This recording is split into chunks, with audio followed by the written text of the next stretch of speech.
শুভ নববর্ষ সকলকে। বড়দের প্রণাম আর ছোটদের অনেক ভালোবাসা। বছরের প্রথম দিনটাই সন্ধেবেলা হালখাতা করতে হয়, পয়লা বৈশাখ বলে কথা। ছোট থেকেই যেই নিয়মটা চলে এসছে, বড় হয়েই বা তাই ফেলাই কি করে। এই পয়লা বৈশাখে হালখাতা করতে যাওয়া মা বাবার সাথে দিনটা তো আমার দারুণ লাগে, তাই জন্য রেডি টেডি হয়ে ওয়েট করছি দিদি আসবে।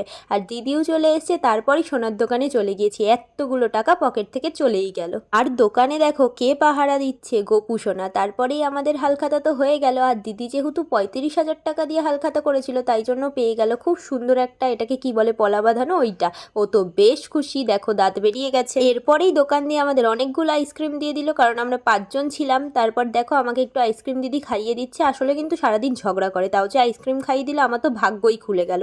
তারপর মাও চলে এসে আমাদের জয়েন করে নিল। আর এদিকে আমরা দাঁড়িয়ে পড়েছিলাম ফুচকার জন্য। সেখানে দেখো বৌদির সাথে দেখা হয়ে গেল, আর ফুচকাও খেয়ে নিলাম। ছোটবেলার মতোই তো বড়বেলার পয়লা বৈশাখটাও দারুণ কাটলো।